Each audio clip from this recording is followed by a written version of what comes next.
I don't really think about career paths at all. I just think about what makes sense for me and and ask myself what kind of work should I be doing right now? And what kind of work have I done in the past? And what has brought me joy and comfort in the past with the work that I've done and what hasn't? And then try to go from there. Welcome to In Her Words. This podcast is for women navigating through change, career, identity, motherhood, and just figuring out what's next. I'm Roberta Dombrowski, host of In Her Words and founder of Learn Mindfully.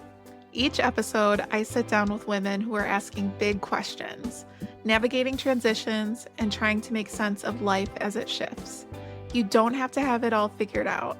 You just need space to be real. Let's get into it. With me today, I have Bianca Gay.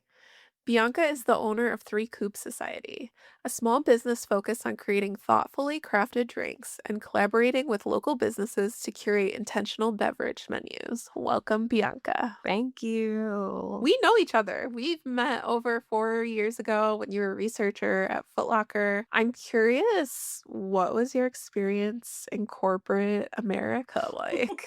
Oh my goodness, that's such a heavy question.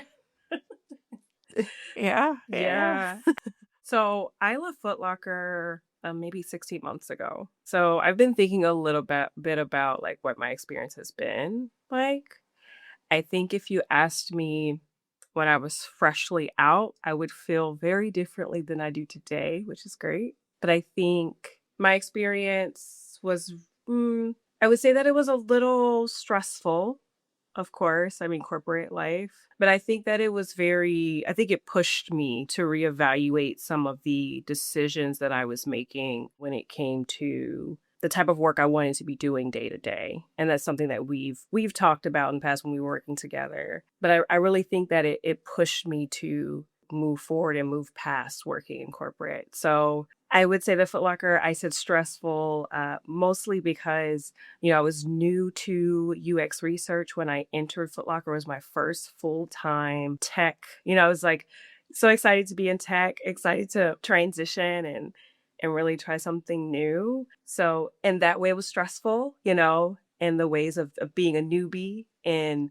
learning to, adapt to corporate and being a researcher. So that was tough. But at the same time, I think one of the major stressors was navigating ambiguity. Like there were just so many leadership changes, structural changes. I jumped departments like 3 or 4 times while I was there, my 3.5 years there. So I think in that way, it was a lot for me. I had a hard time navigating the changes, navigating who I was reporting to, navigating what I was reporting. It was sort of, I think after year 2, I started to realize that every 6 to 8 months, there would be a major change.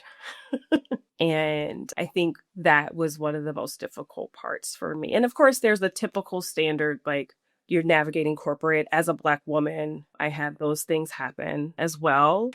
But you layer on the constant change. I mean, and me being a newbie and trying to grow my career it was stressful for me. And I think it again pushed me to reevaluate, is this a good space for me? Is that navigating these types of changes something I want to do? And is it something that is challenging me for the better? So that I can better navigate change, because sometimes that's inevitable in the corporate space? Or is it something where I perhaps could thrive in a more a stable space? Maybe it's not a challenge that I want to embrace. So I think it pushed me to ask those questions of myself and eventually step away. Yeah, I'm actually having like a full circle moment to sessions that we had now that we're getting into it.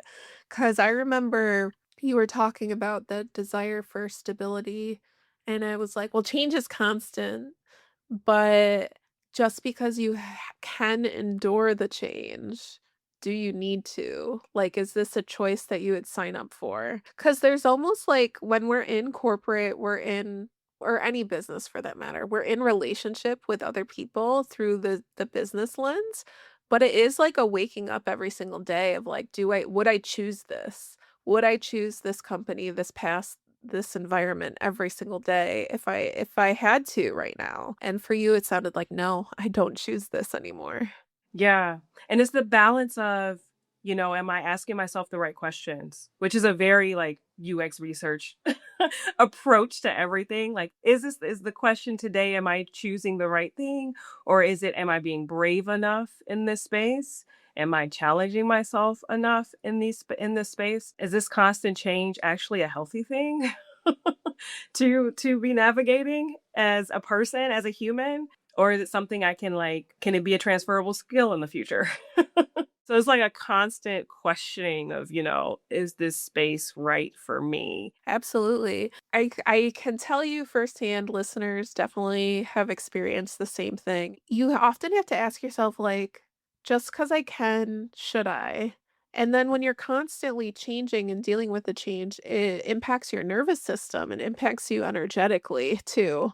So I imagine that was maybe something you were dealing with at the time. Yeah, I think so. I think that my nervous system does not do very well with like a quick change without conversation around why or how. And I did feel like there were times I just woke up and suddenly everything was different and there weren't conversations that were being had about why the change would be made and how they would impact me and my position and the people that I worked with. And we just kind of had to be, what's the word where it's sort of like you just roll with the punches, just kind of go with the flow of the change. We were kind of forced to embrace change. And that doesn't work well for me working, but also on a personal level. I actually like change. I'm thinking about like, I know we're going to dig into this a little bit, but when I think about my business, I think about like how much we embrace change and we're very open to like sort of like molding our work into something that works for us at the time, right? So changes what is it, Octavia Butler's change is God is change or something like that. I love her, but essentially I know that change is everything. That's the only constant. And but I do think there needs to be some grounding if there's going to be change, or some intentionality if there's going to be change. Absolutely. And so, like, as we're talking about change, you obviously made the big shift of transitioning from corporate to your own business. You mentioned earlier if we asked you right when it happened, we might get different answers. What was the immediate transition if you were to think back to like the first few months when you were going through it? What was happening for you? Well, I I was burnt out. This was the first time I left a job where I actually, most of my jobs in my careers, I leave because I was burnt out and it is a immediate like I have to leave. In this case, I actually figured out that I had to leave. I think I gave myself like a 8 to 10 month buffer and we kind of talked about like an exit strategy. So, I was burnt out. I knew I was 8 to 10 months earlier.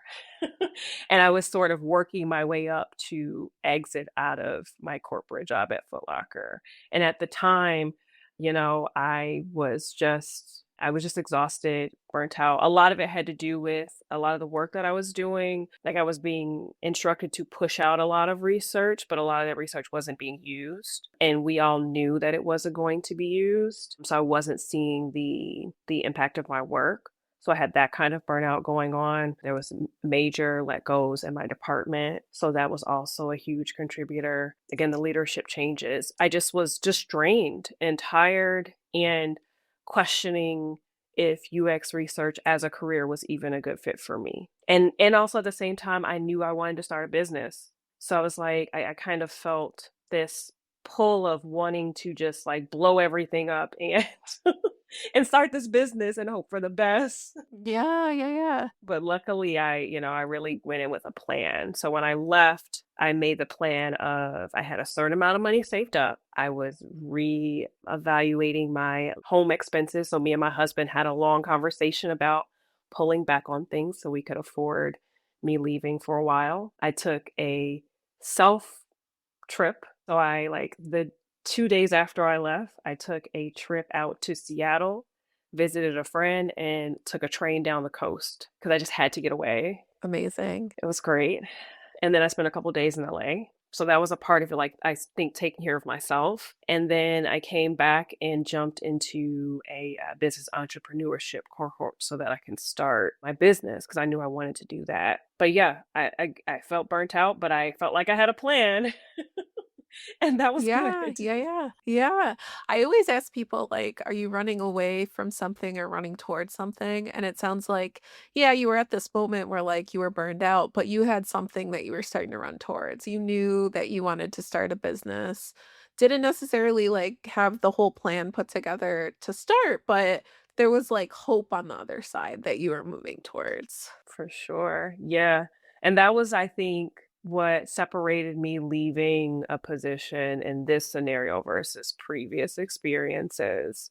Like, I did really feel hopeful. It was a burnt out. I was like, I did feel like I was running away from a career, but I did feel like I was like running toward something that could make me feel happier.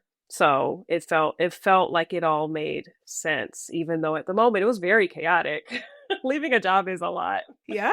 There's mourning. I'm sure there's mourning from that part of your identity as well, because you mentioned, like, first role in research, you're in tech, you're in this environment, and then now it's taking this leap of faith and not knowing what's gonna be on the other side quite yet. Absolutely. Yeah. And then also I'll be honest, like there's some societal pressures of leaving. I was doing really well in corporate. I was like slowly I got a promotion, the highest position at the company as a UX researcher I could get. I was looking at other opportunities to move forward in a career. I mean, not that I really wanted to, but I knew that I could. And there was a lot of pressure to like move in a certain direction in my career, and I think that was tough to push back on. And then I had folks kind of, family and friends kind of looking at me funny when I decided to leave this cushy job, in corporate at a Fortune 500 company. And I really had to say, hey, I've got to quit and I'm going to go hop on this plane and then take a train. Yeah. Yeah, yeah, yeah. What did you do? How did you describe it to family? How did you deal with kind of because it's almost like their values that they're instilling on you, on your decision that you're making for yourself. How did you kind of navigate that? Yeah, that's a really good question. I feel like it was a trial and error. I didn't go in with a plan of how I would inform people, but I could tell that like initially, I think I shared with my mom first, and in my conversations with her, I over explained a lot because I felt like I needed to make sense of the decisions that I was, yeah, and justify, yeah, the decisions I was making. And it made her feel better, you know what I mean? But I think leaving that conversation, I didn't feel good. I felt like I had to again justify how I felt and the decisions that I was making. So then from that point forward, I kind of just simplified it. It was very much I wasn't happy. I strategically left my job and now I'm going to build a business and or just decide what's next for me. And that's that, you know? Yeah, no And explanation needed. Yeah. none needed. But luckily, I do have close friends who have known me for years who were sort of like, "Oh, yeah, that makes sense." Like, "You are happy, it's fine." And I'm like, "Okay, thanks." And also, "Why did you tell me to just leave?" Yeah, yeah, absolutely. I think you speak really clearly about the societal pressure and like it's almost like what the vision of success is, because everyone has their own vision of success, and especially within our family systems, we can inherit those. And when we are the first to escape something or try something new like our own business, it can be very scary, and we can try to justify our decisions and share why we're doing it when, yes, the family support would be great, but it's not always there. That's very true. Yeah. Tell us a little bit more about Three Coupe Society. Okay, so Three Coupe is the brainchild of me and my husband. So what we do is we curate beverages and beverage menus for individuals, for party planners, for small businesses, and we sort of collaborate with them to come up with one-off beverages for their specific event. So it's very thoughtfully and intentionally done. Our goal is to like make sure that people are being really curious about what they're putting in their bodies and like also having a good time doing it. Our clients have spanned anywhere from people who have specific products and they want to match that product with a beverage. So we worked with THC folks who have like gummies, and those gummies have specific flavors, and they're like, oh, can you please help us come up with a mocktail to go with that so that our, the people who are engaging with our gummies can also have like an elevated experience in a beverage. So we've done things like that. We've done specific themed events as well. And then we worked with people to come up with like beverages where they can either craft them on their own or we can sort of bring it to the event and drop it off. Wow. Yeah, it's a lot of fun, I would say. Like very our speed, very, very much like we take a look at what people need and go from there and see what we can do. So yeah, it's awesome. And it comes from we used to throw cocktail parties a couple years ago with family and friends, and we used to do a short menu of food and beverages, and people were obsessed. So we were like, well, maybe we can make this a thing. Maybe we can bring this to different communities and spaces. And that's what we've been doing. Yeah, I love that. It's so interesting, the business, because it blends like a product, which is what you're building, like you're crafting the beverages, but then also like experiences too, the way that you're describing it. It seems very community and people and heart led. Yes, definitely. Like the experience part of it is really important to us. When we do serve, we try our best to make it so that we can talk to the folks that are engaging with what we make and then let them know what's in it and then ask for their opinion and then see how it makes them feel. So it's very much a like social experience beyond just the physical product, which is like our favorite thing. Yeah. Yeah. Yeah, and I think so needed too in this kind of time of the world where we're all so isolated too. Like, what a beautiful way to bring people together. That is the plan. That's the goal, the constant strive to bring people together and just like have a good time and maybe take a moment away from the chaos that's going on around us. Yeah. Absolutely. Absolutely. Hmm. I'm really curious because you've gone into business with your husband, right? How is that? How is it working with your partner? Yeah, it's really good. I would say that in the beginning it was a little tough, mostly because he works a full-time job. I do now as well, which I don't think I've shared with you, but I just No, got congratulations. You got the thank job. You you. got the I got the promotion. job. Yeah, I got the promotion. Yeah. So right. And typically I'm not celebrating getting like a full-time job, but this one I'm like Yeah. this is a good fit, so I'm excited. Nice.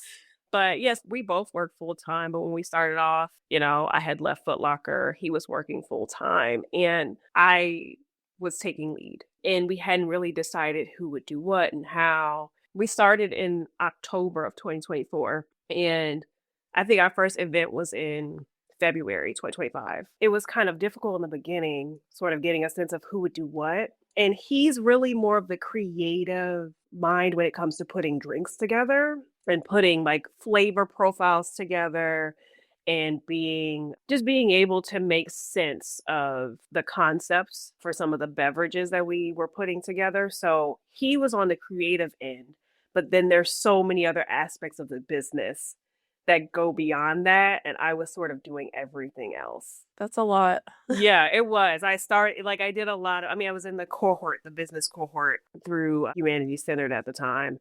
And all of that groundwork I did. And he was sort of just helping craft the beverages for the events. So there was a mismatch of, I think, contribution, but also he was working full time. So we had to navigate that for a while. And then I picked up a part-time job and I was like, I need some more support with the business if we want to actually, get off the ground. So a lot of like push and pull in terms of who will do what, who's going to help out when, sort of on the fly as things were happening. We were like tagging in. And now I think we have a better sense of who is doing what. And we've talked about there's a couple of things. We've talked about like boundaries in terms of, because there's some things that each of us really dislike and do not do well. For example, we're both introverts and a lot of our events are in person. So we have to talk about who's going to be the vocal person this time around, who's going to be the one doing the talking and connecting, who's going to sit behind the scenes and mix the drinks. So we've had much more intentional conversations about like who's contributing when and how based off of our abilities and like our physical capacity. And I think because of that, things have been running much more smoothly. So far, so good. And it's just a constant conversation. Yeah, absolutely. Thank you for sharing that. And that was one of my questions I was going to ask you because I am an introvert as well. I'm curious, how is it influencing you as a business owner? It sounds like you and your husband are kind of dividing up the publicly facing stuff, but is there anything else that you noticed about how being an introvert kind of influences your business? Yeah, that's a good question. So yeah, definitely dividing and conquering with the in-person events. I also think that speaking about our business in general, typically, so I am an introvert, but I realize that I can be extroverted when I care deeply. So when it comes to talking to people about what we do, I can be very extroverted. So that is often I lead with that role. Or when it comes to like creating things that storytell about what we do, I can be the lead in that role. My husband, he again is a creative, person. He can nerd out with so many people about, different culinary like approaches. And so in that way, he's a huge extrovert. Like I'll just see him open up and just start talking to people and connecting because he's really passionate about those things. Right? But then he gets kind of nervous when it comes to other aspects. So I think as an introvert, if something really speaks to like at my core what I'm passionate about, then it works really well. Well, for me and my husband's like that as well. I also think I've just had to challenge myself to be a more vocal and I would say like bold person, even. There are times where I've had to sell, which is like, I started a business and selling to me is cringy. Yeah, same.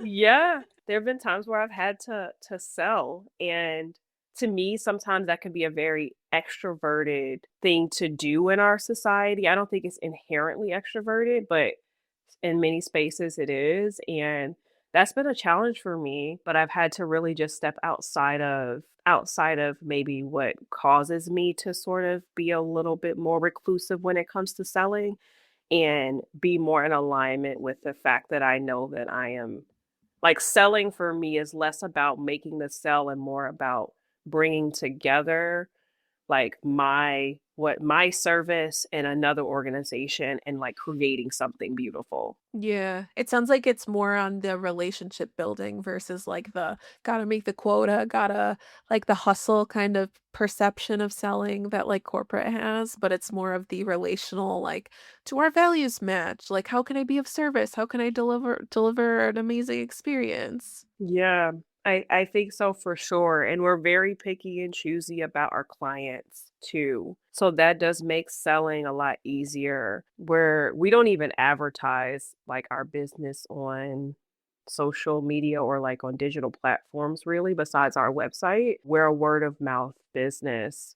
So oftentimes we get connected to people who have like similar ideas and similar missions and values. So definitely like it's nice to connect with those folks and build relationships with them and it's easier to sort of sell, which is really just collaborate because our business is about collaborating with other people. Yeah, amazing. I am curious. So you've described your husband as very creative, but I know that you are creative also. Do you have any favorite rituals or creativity practices that you like to incorporate into your day? Yes. So, a couple of things. These are all new things for me. So, funny enough, I actually have a creative writing background. So, in that way, I consider myself a creative writer, sort of. I'm a little removed from it, but I do journal on a regular basis. And that's really useful as a practice for me. And journaling for me used to be just writing, how I'm feeling that day, but now I've been doing sort of a sketch and writing journal. So it's sort of like sketching words whatever is coming to mind for me, which is great. And ritual is such a funny word to me because it's not that I have a cadence. It is more of when it feels right, I engage with it. So in that way, it's a ritual. Also, I just signed up for a drawing and watercolor class, Ooh, which is a nice. big deal for me because I've been talking about learning to draw and kind of paint since I was in my early 20s. Wow. So I'm like reacquainting myself with that goal to at least learn it. And now I feel a lot less pressure. I don't feel like I need to be an amazing artist. I just want to try something new, you know? Yeah, and watercolor is great for that too, because there's lots you're literally using an element, it's constantly moving, yeah, and you gotta adapt with it, so Yes. Have you tried watercolor before? I have, yeah, I took a watercolor class, I wanna say maybe 8 years ago, 7 or 8 years ago. I used to do some community art classes, um, really hard.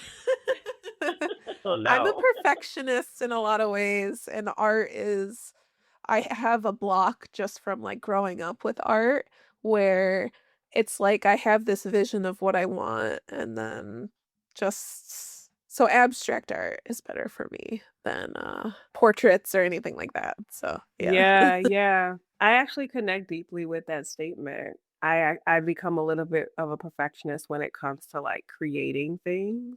And for a while that created some resistance and even engaging. So I've been trying this new thing where I'm just going to create for the sake of creating without any real like goals in mind other than to learn. And it's been life changing, I would say, to just engage in something without any expectations. Yeah, absolutely, absolutely.